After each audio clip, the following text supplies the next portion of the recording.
The final battle for the Valian home system began at dawn on a world that had never seen war within its borders. For 3 centuries, the corporate syndicate had projected its power across the galaxy from this secure stronghold, enslaving entire species while keeping their own population safe from the consequences of their actions. Admiral Dong Hyun stood on the bridge of his flagship, watching the massive Valian defensive fleet take position around their homeworld. Overlord Krexthallen had assembled over 4,000 ships for this final confrontation, stripping defenses from dozens of other systems to protect the heart of his empire. "Sir, we are receiving a transmission from the Valian command," reported Communications Officer Wu Jin. "Overlord Krexthallen wishes to negotiate terms for ending hostilities." The Admiral considered this for a moment, then shook his head.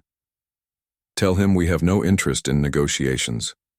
The Syndicate's crimes against sentient life cannot be resolved through diplomatic agreements." The response came back quickly. "Sir, the Overlord says he is willing to release all human prisoners and cease future slave raids on human worlds. He asks only that we withdraw our forces and leave the rest of their operations intact." Admiral Dong Hyun's expression grew cold, with anger. He still does not understand. This war is not about protecting human interests. This war is about ensuring that beings like Yethara are never again executed for showing kindness to strangers. Around the fleet, human ships took combat positions while their crews made final preparations. Each vessel carried fragments of Yethara's crystal, and each crew member wore a neural interface device. They could feel her presence with them, her memory giving them strength for the battle ahead. On the assault cruiser Resilient Hope, Captain So Young addressed her crew over the ship's internal communication system. "Today we fight the final battle of a war that began with one act of compassion. Yethara of the Klixin people chose to help Taemin when he was injured and abandoned. That choice cost her life, but it also showed us what we must protect in this galaxy." Her crew listened intently as she continued. "We are not here for conquest or revenge. We are here to ensure that kindness is rewarded instead of punished. We are here to make sure that beings who choose compassion over safety are protected instead of executed." Similar speeches echoed across the human fleet as commanders prepared their crews for what everyone knew would be the bloodiest battle of the war. The Valians were fighting for their survival as a civilization. Humanity was fighting for principles that transcended any single species or government. The battle began when long-range weapons opened fire across millions of kilometers of space.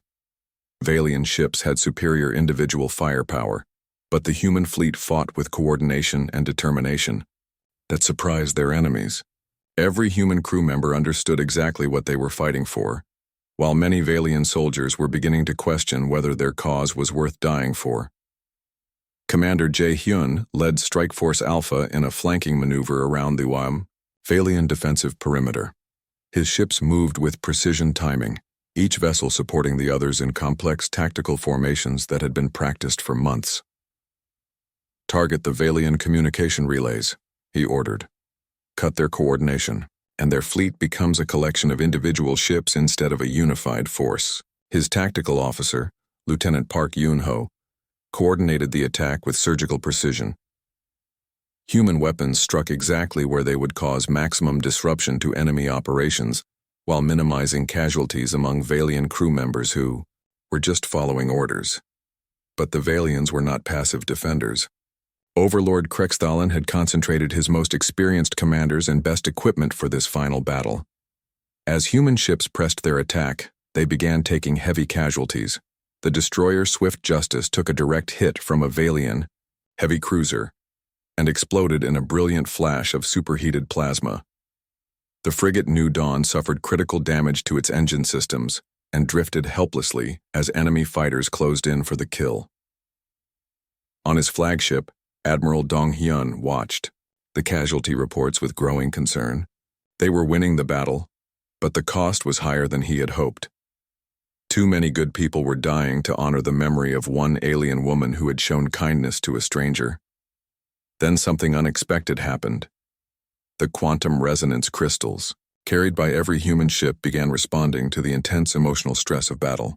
The fragments of Yathara's memory stone started resonating with each other across the vast distances of space, creating a network of quantum-linked consciousness that had never existed before. Suddenly, every human in the fleet could feel what their comrades were experiencing. They shared the fear of pilots whose ships were under fire.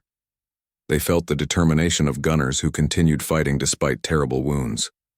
Most powerfully, they all experienced the same memory simultaneously: Yathara's final moments of acceptance when the Valian guards came to execute her. The shared experience transformed the battle from a military operation into something approaching: a spiritual crusade. Human crews who had been fighting as individuals suddenly became part of a unified consciousness, dedicated to protecting the principle that Yathara had died for. Captain So Young felt the quantum resonance wash over her crew, like a wave of shared purpose. "All ships," she announced over the fleet communication network. "We are not alone in this fight. Yathara is with us. Every being who has ever chosen compassion over safety is with us. We fight for all of them." The Valian fleet commanders noticed the change immediately. Human ships that had been following conventional tactics suddenly began moving with impossible coordination. Individual captains made decisions that supported fleet-wide strategies they could not possibly have known about. It was as if the entire human force had become a single mind distributed across thousands of ships. Overlord Krexthallen watched his carefully planned defense crumble under this new form of human cooperation. "How are they doing this?" he demanded of his tactical advisors. "No fleet can coordinate this perfectly without direct communication links between every ship." His chief strategist, General Vexmalar, studied the tactical displays with growing confusion. "Sir, our intelligence suggests it has something to do with the crystals they carry. The humans claim these stones contain the memories of the Clixin, female who started this war. Perhaps they are using some form of psychic communication technology." The Overlord's four eyes widened with sudden understanding. "The memory crystals, they are not just propaganda devices.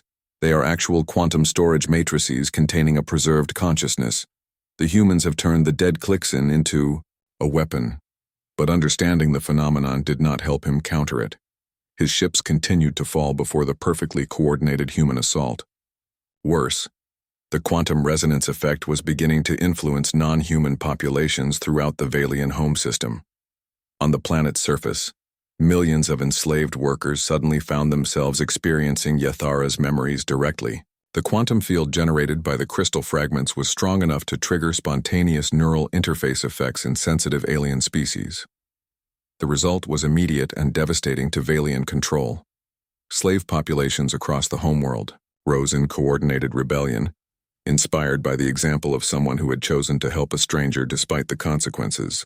Production facilities shut down as workers overwhelmed their guards. Transportation networks collapsed as forced laborers abandoned their posts. General Vexmalar stared at his status displays in horror. "Sir, we are losing control of the surface installations.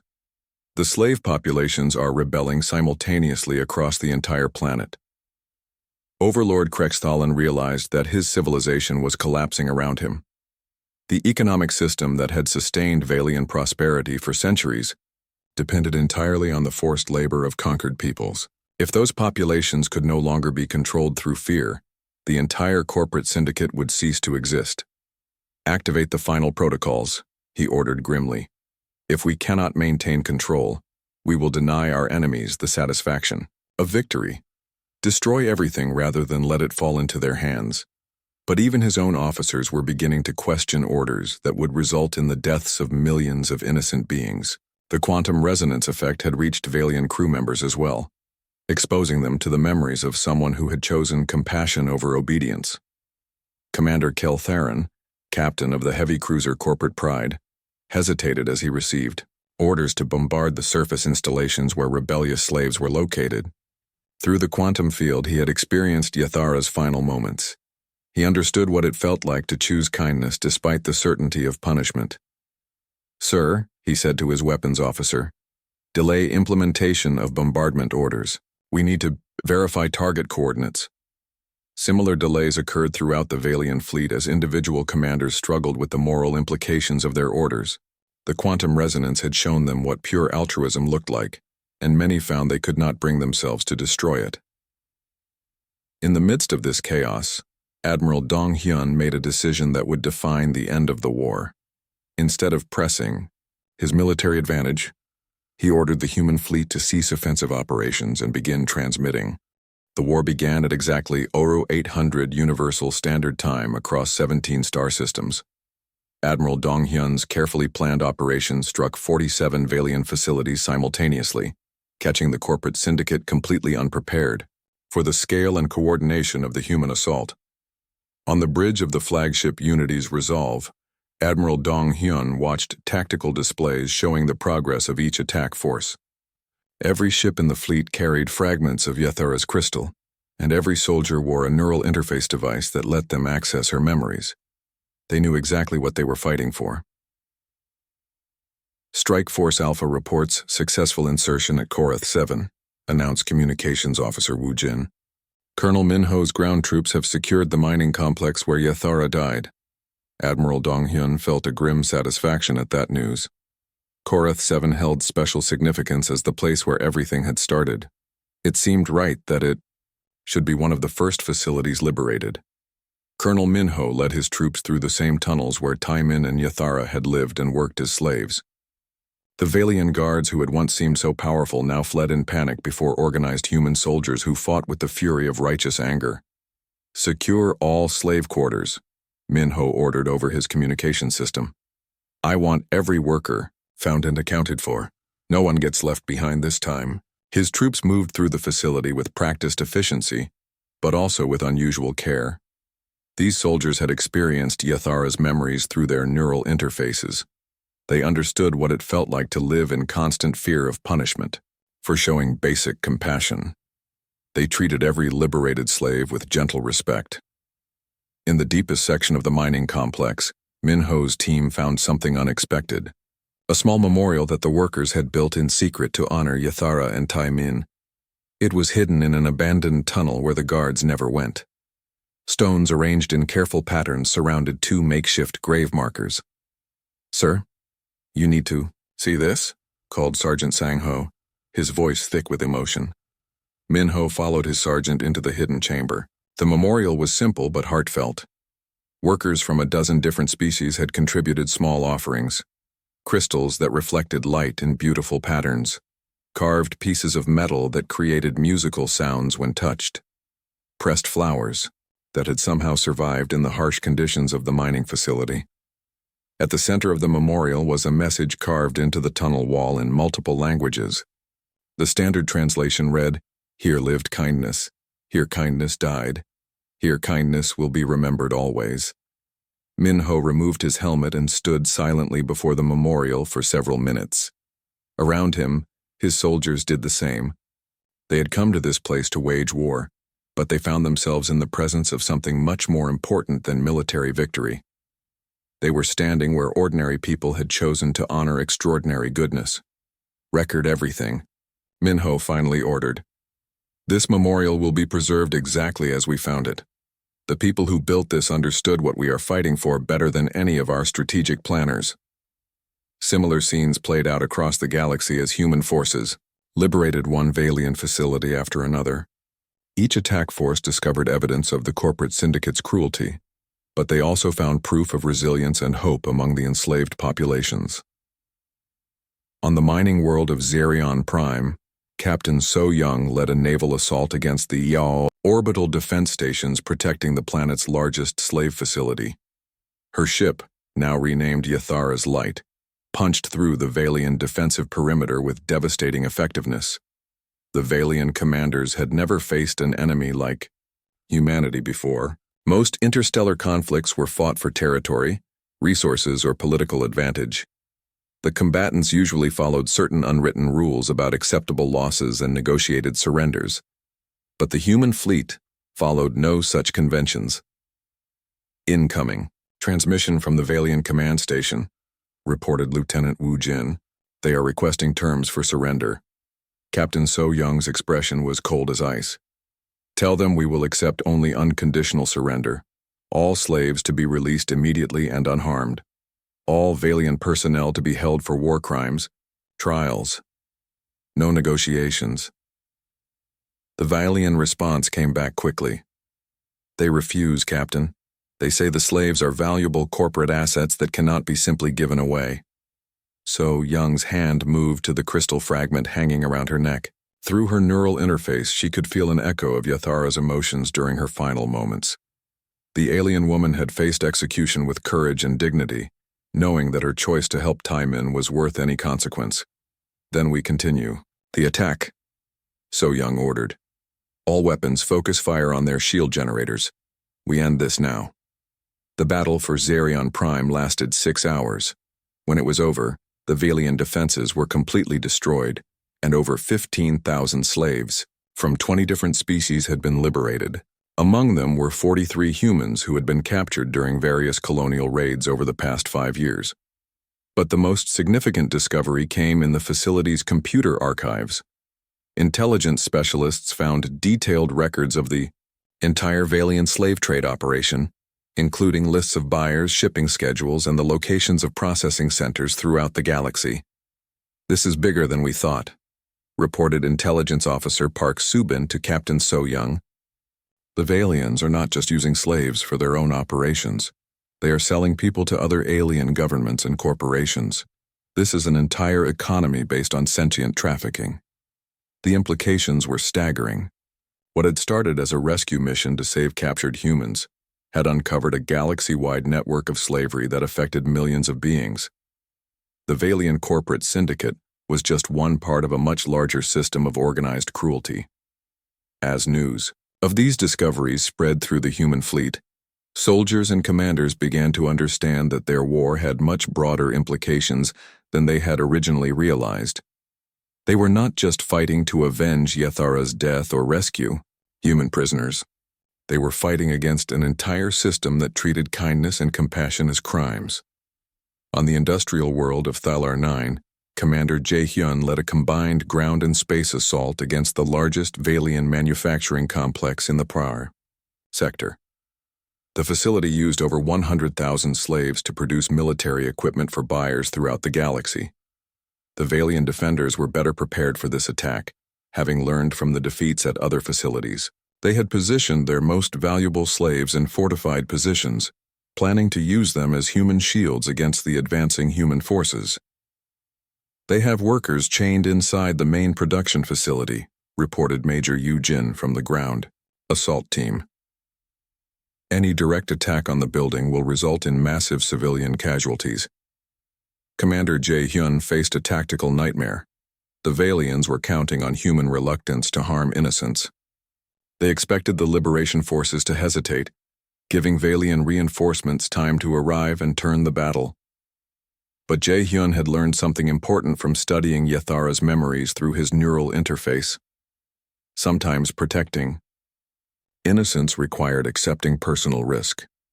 Sometimes doing the right thing meant choosing the dangerous path instead of the safe one. Major Yu Jin, pull your troops back to minimum safe distance, he ordered. I am going to try something unconventional. Jae-hyun's ship, the Defiant Justice, descended through the planet's atmosphere until it was hovering directly above the manufacturing complex. Instead of using the ship's heavy weapons, he activated the external communication system and began broadcasting on all frequencies used by the facility's slave population.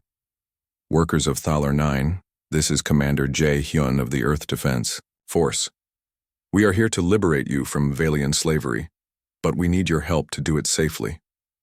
He paused, touching his crystal fragment for strength, then continued. We know the story of Yathara of the Clixon people. She died helping one of our people when he was injured and abandoned. Her sacrifice inspired our entire species to come to your aid. Now we ask you to follow her example of courage. Through the facility's communication system, Jae-hyun transmitted the neural interface data containing Yathara's memories. Within minutes, thousands of enslaved workers were experiencing her story directly. They felt her fear when she decided to help Taimin. They shared her determination to do what was right despite the consequences. They understood her final moments of acceptance when the guards came to execute her. The response was immediate and overwhelming. Workers throughout the facility began coordinating their actions through whispered conversations and subtle gestures. They had been inspired by the example of someone who had chosen kindness over safety, and now they were ready to make similar choices. The uprising began in the deepest sections of the manufacturing complex, where the largest concentrations of workers were held. Slaves who had been considered broken and docile suddenly became organized and determined. They overwhelmed their guards using improvised weapons in sheer numbers. Within 2 hours, the workers had seized control of most of the facility and opened the main gates for Jaehyun's ground forces. The Valian command structure collapsed completely when they realized that their primary advantage, controlling the slave population. The transformation of Earth's military machine began the morning after the Colonial Council authorized war against the Valian corporate syndicate. Admiral Dong-hyun stood in the primary command center of Luna Base, watching status displays that showed mobilization efforts across human space. What had been a defensive fleet designed to protect colonial settlements was becoming an invasion force capable of striking deep into alien territory. Status report. The admiral called to his staff officers. Commander Jae-hyun, one of Earth's most brilliant military strategists, stepped forward with a data tablet. Sir, we have recalled 734 ships from patrol duties. The orbital shipyards are producing new vessels at 3 times normal capacity. At current production rates, we will have over 2,000 combat-ready ships within 6 months. That is not fast enough, Admiral Dong-hyun replied. Every day we delay means more humans dying in Valian slave camps. What can we do to accelerate the schedule? Commander Jae-hyun had anticipated this question. We have been developing contingency plans based on rapid deployment scenarios. If we focus on smaller, faster ships instead of heavy cruisers, we can have a strike force ready in 8 weeks. The vessels will be less heavily armored, but they will be more maneuverable and easier to produce. The admiral considered this option. Traditional military doctrine favored large, heavily armed ships that could dominate space battles through superior firepower. But this war would be different. They needed to strike quickly at multiple targets across a wide area. Speed and coordination would matter more than raw strength. Approved. Begin production immediately. What about intelligence gathering? Lieutenant Yoonji stepped forward. She was young for her rank, but her skills in covert operations had earned her recognition throughout the defense force. Sir, I have been analyzing the data from Taemin's transmissions. He provided coordinates for 17 different Valian facilities that use slave labor. If we can confirm these locations and gather additional intelligence, we could plan simultaneous strikes. How do you propose to gather this intelligence without alerting the Valians to our intentions? Yoonji activated a holographic display showing star charts of the target region. Small reconnaissance ships disguised as merchant vessels could visit systems near the Valian facilities. We would not get close enough to trigger their security systems, but we could map their defensive positions and communication networks. Admiral Dong-hyun nodded. Make it happen. But remember, Lieutenant, we cannot afford to lose any ships or personnel during the intelligence gathering phase. If the Valians discover what we are planning, they might execute their slaves before we can reach them. As Earth's military prepared for war, scientists across the planet worked on a different kind of preparation. Dr. Hyunwoo led a team of researchers who were studying Yathara's crystal and the memories it contained. Their goal was to create neural interface devices that would allow human soldiers to experience those memories directly. The quantum encoding in the crystal is incredibly sophisticated, Dr. Hyunwoo explained to his research team. The Klixin people developed this technology over thousands of years. Each crystal can store the complete personality and memories of an individual. It is like having the person's entire consciousness preserved in a small stone. The implications were staggering. If they could mass-produce neural interfaces based on Klixin technology, every human soldier could understand exactly what Yathara had experienced. They would know what it felt like to choose compassion over safety. They would understand the pure motivation that had driven her to help a stranger at the cost of her own life. But there are risks, warned Dr. Min Kyung, the team's expert on neural psychology. Experiencing someone else's memories directly can be traumatic. The human brain is not designed to process alien thought patterns. We could cause permanent psychological damage.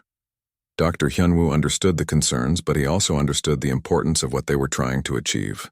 The soldiers need to know what they are fighting for. It is not enough to tell them that an alien woman died helping one of our people. They need to feel what she felt. They need to understand her choice on an emotional level. After weeks of testing and refinement, the research team created portable neural interface units that could safely allow humans to experience Yathara's memories. The devices were small enough to be worn like headphones, but they provided direct access to the most important moments from the crystal's stored data. The first military volunteers to test the interfaces were deeply affected by the experience.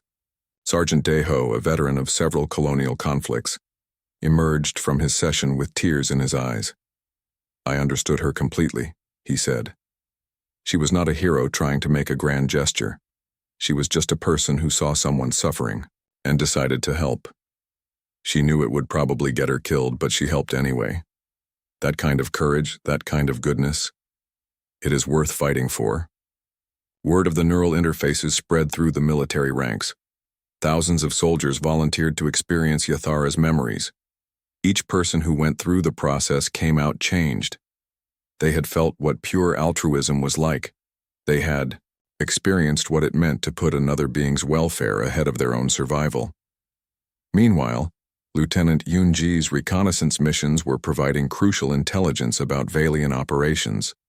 Her teams discovered that the slave facilities were more extensive than anyone had imagined. The Valians were not just using captured humans. They had enslaved dozens of different alien species across hundreds of worlds. "The scope of their operations is massive," Yoon-ji reported to Admiral Dong-hyun. "We are looking at a corporate empire, built entirely on forced labor. Millions of sentient beings are being held against their will." The Admiral studied the intelligence reports with growing anger. "Are all of these species treated the same way?" "No, sir. The Valians seem to use different species for different types of work based on their physical abilities. Humans are primarily used in mining operations because of their adaptability and problem-solving skills. Other species are used for construction, agriculture, or manufacturing." "What about the Klixen people? How many of them are still alive?" Yoon-ji's expression became somber. "Our best estimate is fewer than 300 individuals scattered across 12 different facilities. Yathara may have been one of the last Klixen who still remembered their homeworld before it was destroyed." This information had a profound effect on human public opinion. The story of Yathara's sacrifice became even more powerful when people learned that her entire species was nearly extinct. She had not just died to save one human. She had died as one of the last representatives of a culture that valued kindness above survival. As the months passed, other alien governments began taking notice of humanity's military buildup. Some sent diplomatic messages expressing concern about human intentions. Others offered quiet support for any action against the Valian corporate syndicate. The most significant contact came from Elder Sith Ara, one of the surviving Klixen leaders. She had managed to escape from Valian custody during a transport accident and was living in hiding on a neutral space station. When she learned about humanity's plans, she reached out through intermediaries. The meeting took place on the Independent trading station Deep Harbor, far from any government surveillance. Elder Sithara was small and fragile-looking, with the same large eyes and 4 thin arms that Yathara had possessed. But her voice carried the weight of someone who had seen her entire civilization destroyed. "I knew Yathara when she was young," Sithara told Lieutenant Yoon-ji and her diplomatic team. "She was always the most compassionate of our people. Even as a child, she could not see others suffering without trying to help." Yoon-ji leaned forward in her chair. "Elder Sithara, we want to honor her memory by stopping the Valians from hurting any more people. But we need to understand their operations better. Can you help us?" The elderly Klixen was quiet for a long moment, her large eyes reflecting the lights of the space station's main corridor through the meeting room window. "The Valians destroyed my world for its crystals. They scattered my people across the galaxy like dust in the wind. Most of us are dead now.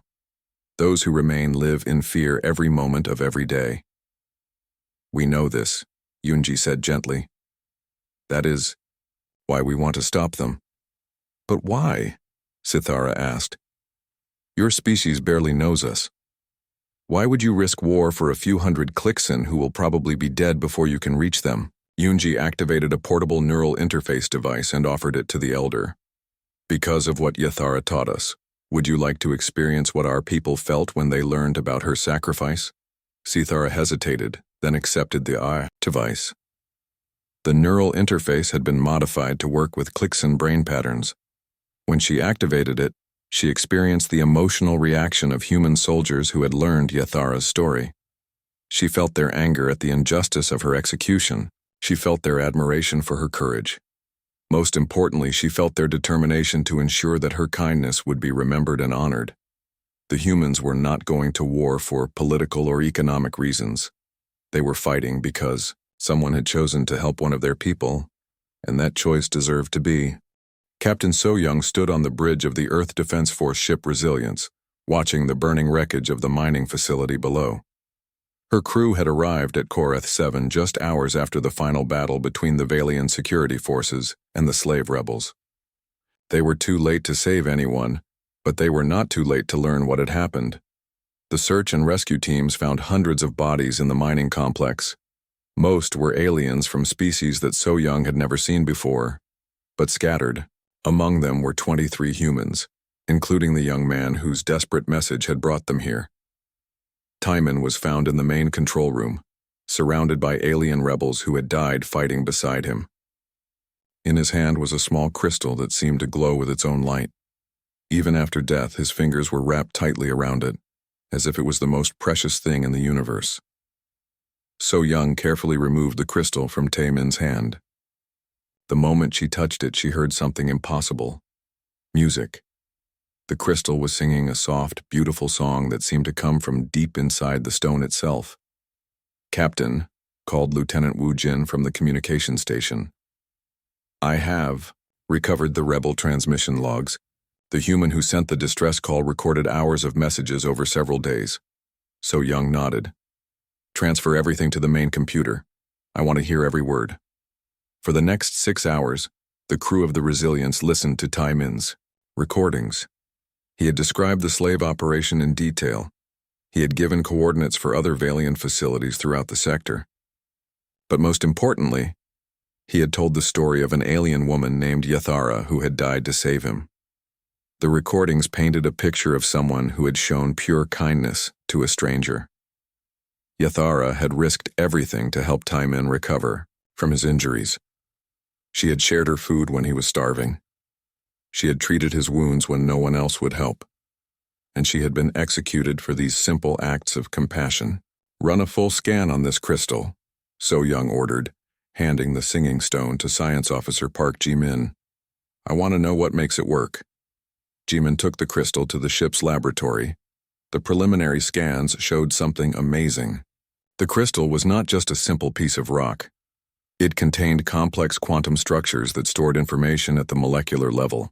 Captain, this is incredible, Ji-min reported over the ship's communication system. This crystal appears to contain encoded memories. The alien who owned it somehow imprinted her thoughts and experiences into its structure. So-young felt a chill run down her spine. Are you saying we can access those memories? In theory, yes. The encoding is unlike anything in our databases, but the quantum patterns are readable. We could potentially experience what this Yathara person experienced during her final days.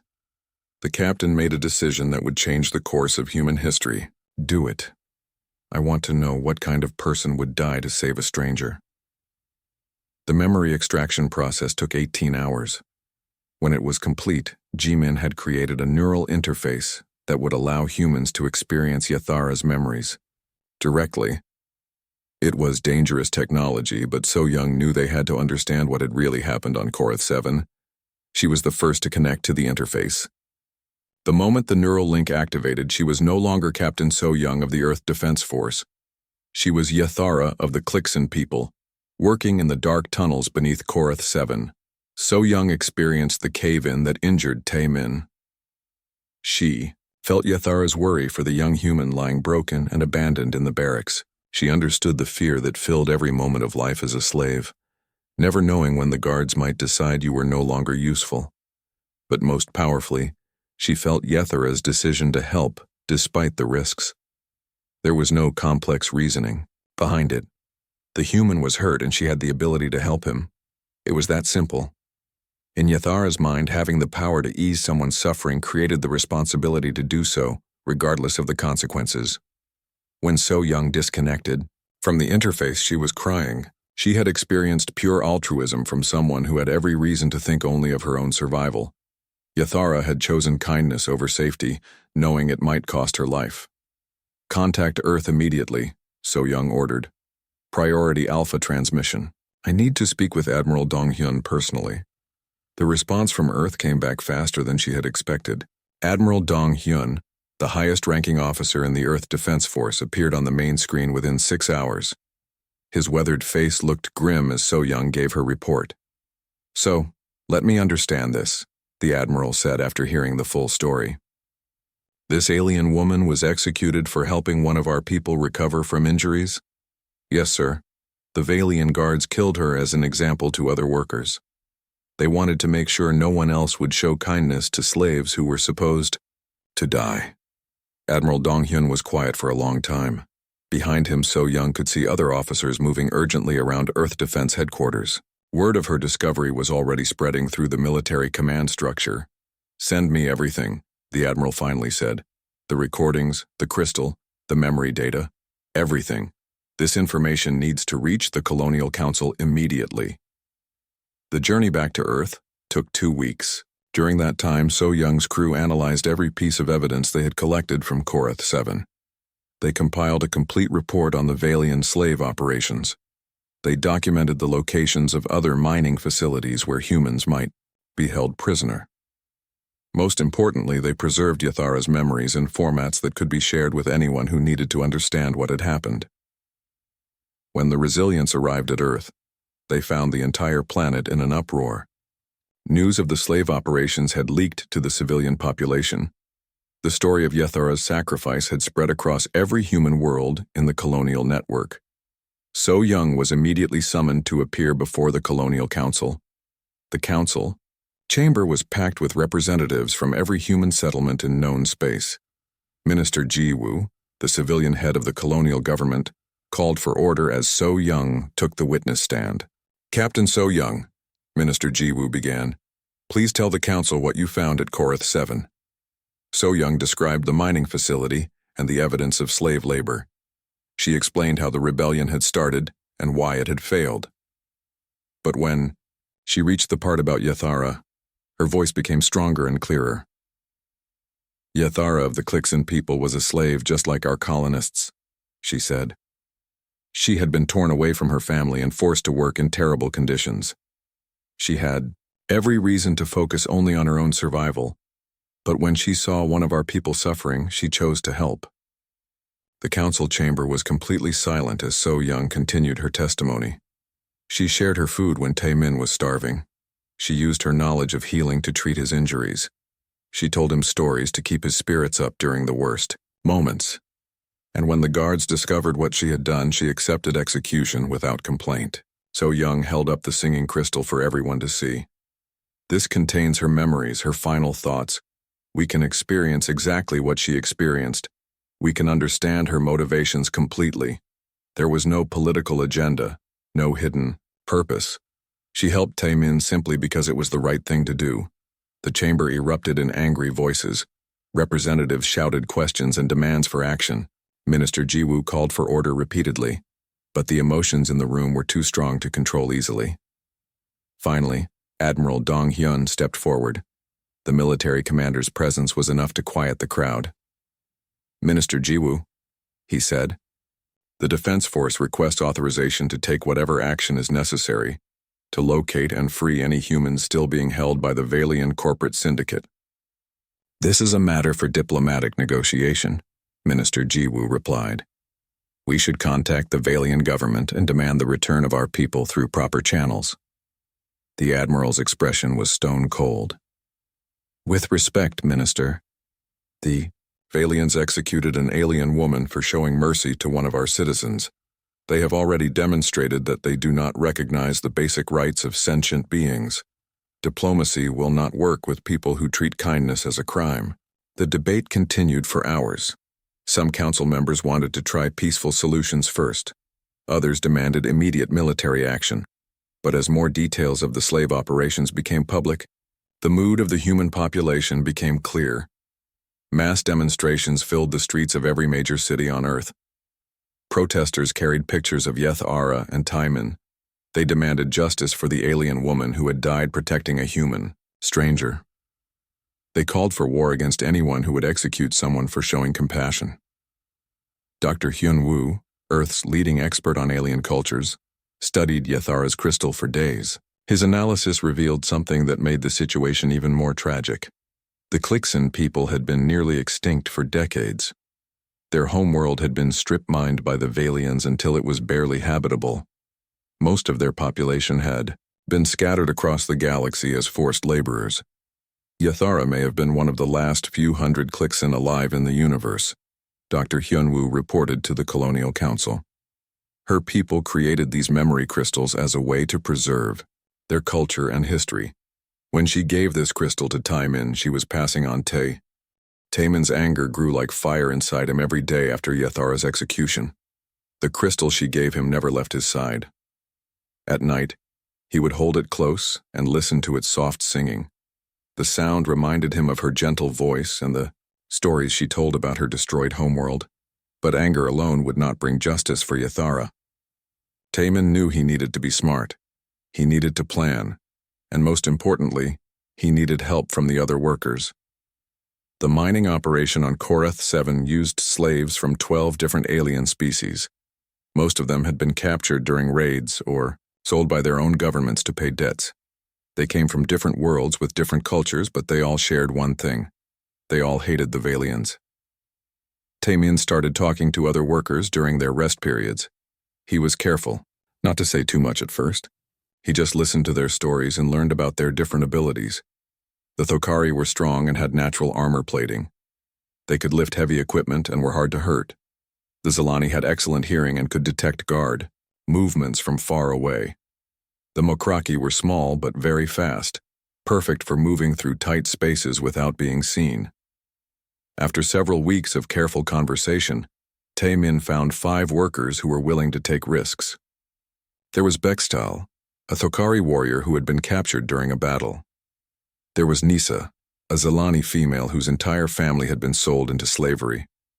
There was Gort, a Mokraki who had tried to escape 3 times and failed each time. They met in secret in an abandoned section of the mines where the crystal veins had been completely stripped away. The air was stale and the walls were smooth where the mining lasers had cut through solid rock. "The guards kill anyone who causes trouble," Nisa said during their first real meeting. Her large ears twitched nervously as she spoke.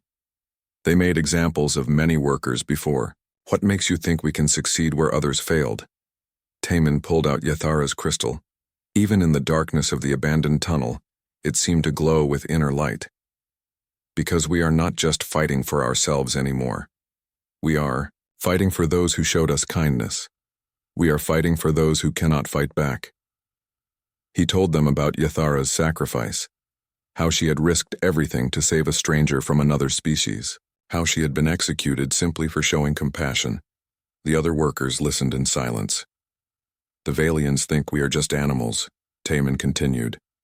"They think we cannot work together because we come from different worlds. They are wrong. Kindness is something all species understand. It is something worth fighting for." Bextal's armored fists clenched together.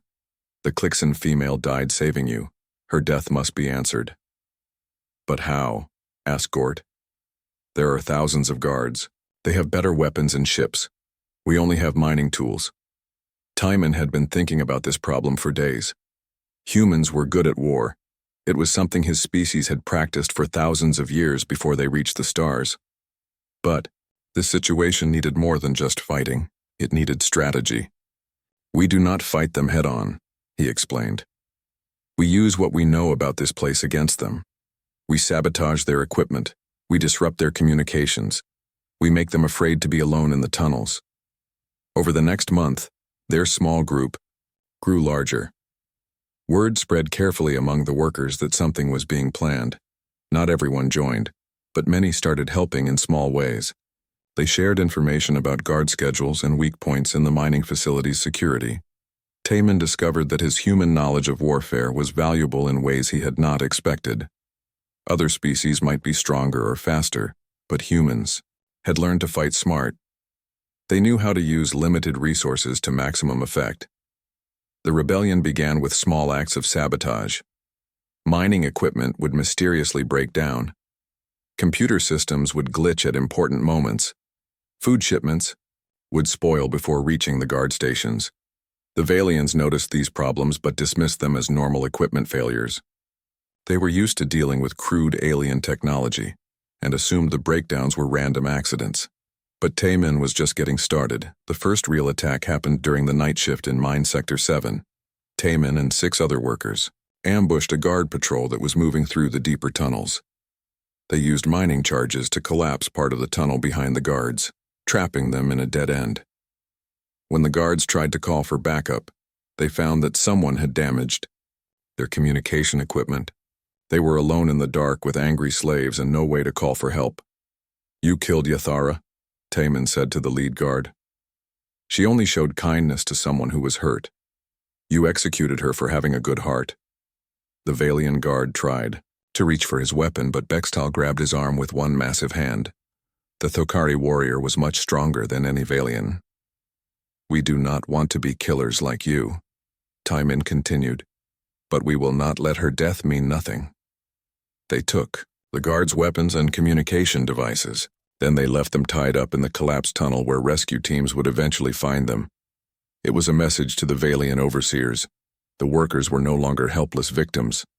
News of the attack spread through the mining complex like wildfire. Some workers were scared that the Valians would punish everyone, but others were inspired. If one small group could defeat trained guards, maybe larger groups could do even more damage. Within a week, 3 more guard patrols had been ambushed. The workers were getting bolder and more organized. They had captured enough weapons to arm dozens of rebels. More importantly, they had captured communication equipment that could reach beyond Korath 7. Taman spent hours learning how to operate the Valian communication systems. The technology was different from human equipment, but the basic principles were the same. Radio waves could carry messages across vast distances if you knew the right frequencies. Late one night, while other rebels kept watch, Taman managed to boost the communication array's power output. He aimed the signal toward the nearest star system that might have human ships passing through. Then he began transmitting on emergency frequencies. "This is Taman of the colony ship New Sol." He spoke into the microphone. "I am broadcasting from the Valian mining facility on Korath 7. We are human and alien slaves being held against our will. The Valians are using us for forced labor." He paused and touched Yathara's crystal, which hung around his neck on a piece of wire. The crystal's soft song gave him strength to continue. "I want Earth to know about Yathara of the Clixon people. She was a good person who died protecting me. She showed kindness to a stranger when kindness could have cost her everything. It did cost her everything. The Valians executed her for helping me when I was injured." Taman transmitted for over an hour. He described the slave operation on Korath 7. He gave coordinates for other mining facilities that prisoners had mentioned. He told the story of Yathara's sacrifice and how it had inspired the rebellion. He did not know if anyone was listening. Space was vast, and human ships were rare in this sector, but he had to try. Yathara had risked everything to save one person. The least he could do was risk everything to tell her story. 3 days later, the Valian corporate syndicate launched a massive counterattack against the rebels. Hundreds of security troops arrived on fast transport ships. They had advanced weapons and military training that the mining guards lacked. The final battle took place in the main mining complex where Yathara had lived and worked. Taman led 50 rebel fighters against overwhelming odds. They fought bravely, but they were outgunned and outnumbered. As Valian troops closed in on their last position, Taman clutched Yathara's crystal one final time. He could hear its song even over the sound of energy weapons firing. The music reminded him of crystal caves and gentle voices telling stories in the darkness. "Remember the songs," he whispered, repeating Yathara's last words. Then the crystal song was joined by another sound, the deep rumble of human warship engines approaching from space. Taemin's message had been received after all, but help had arrived too late for him. He died still holding the crystal, still listening to its music, still believing that kindness was worth fighting for. Around him, the rebellion that started with one act of compassion burned bright against the darkness of slavery. The crystal continued to sing long after its keeper fell silent. The red sun of Korath 7 beat down on the mining planet like a burning hammer. In the deep tunnels below the surface, hundreds of alien workers dug for precious metals. Their tools sparked against the rock walls. The air was thick with dust and the smell of sweat. Taemin wiped his face with a dirty cloth. 3 years had passed since the Valian ships attacked his colony transport. 3 years since they dragged him away from his family and sold him to this mining company. He was only 19 when they took him.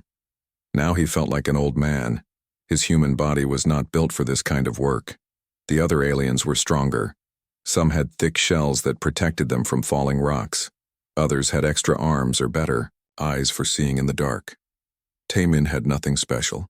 He was just a young man from Earth who wanted to start a new life on a colony world. The tunnel shook.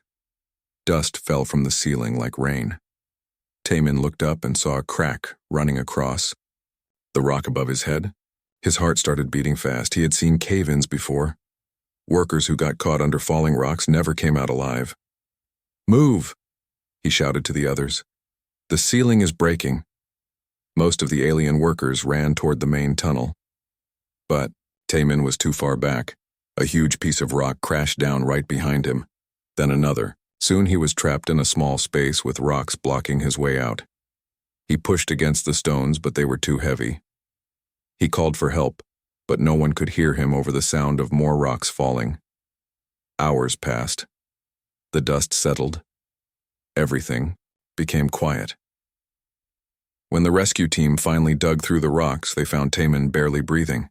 His left leg was crushed. Blood covered his face. They carried him to the workers' barracks and left him on his sleeping mat. The company doctor was a Valian who cared more about profit than healing. He looked at Taemin for 30 seconds and shook his head.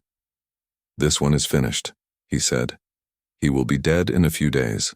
Do not waste food on him." The other workers heard this and stayed away from Taemin.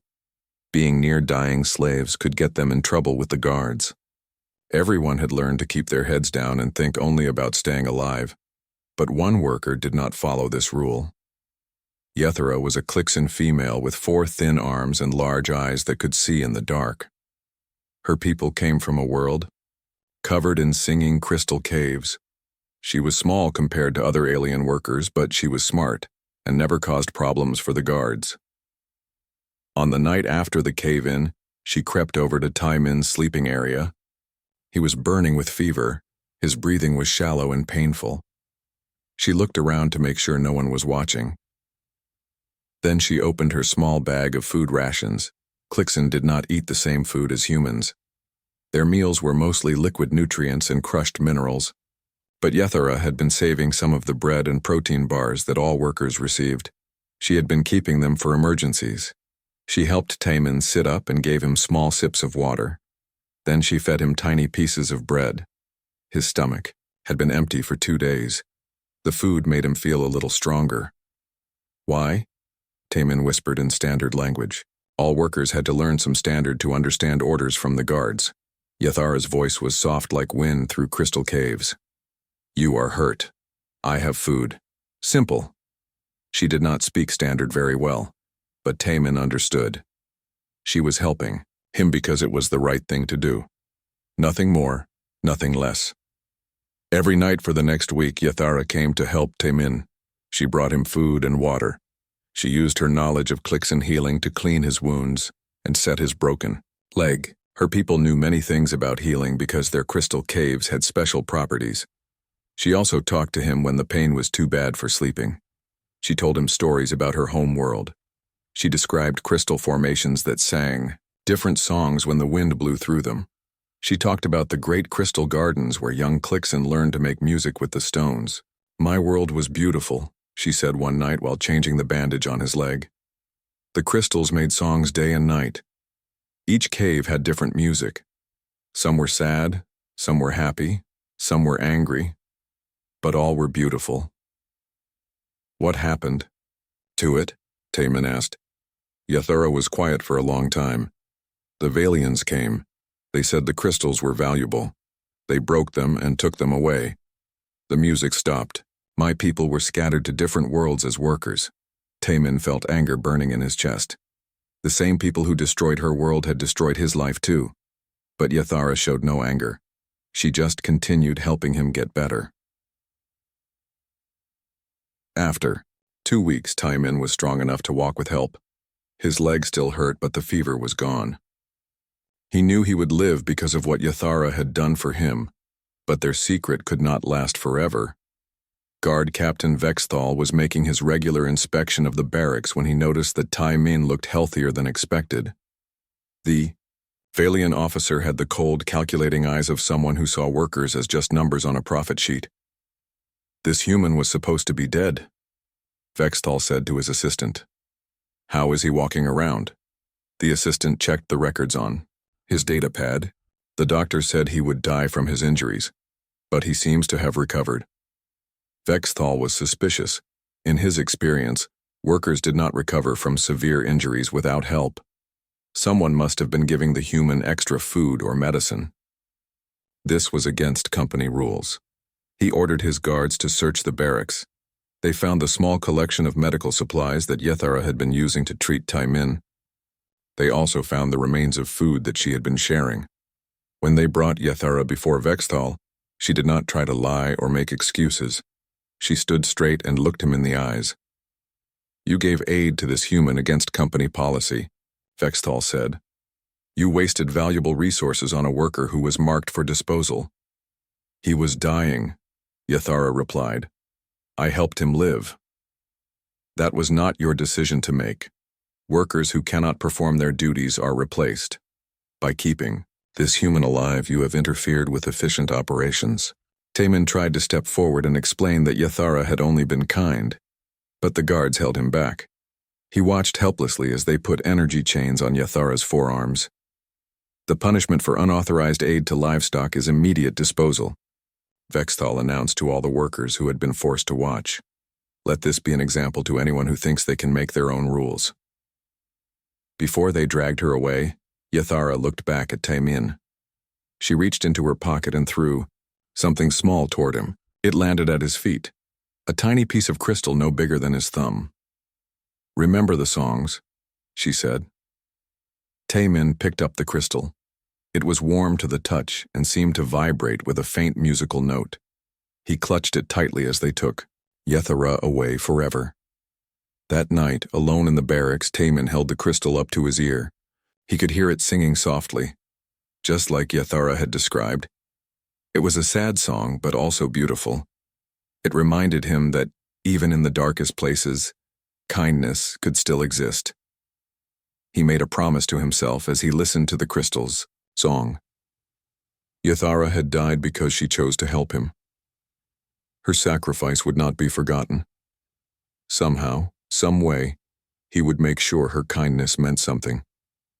The crystal sang through the night, and in its music, Taman found something he had almost lost during his 3 years of slavery. He found hope.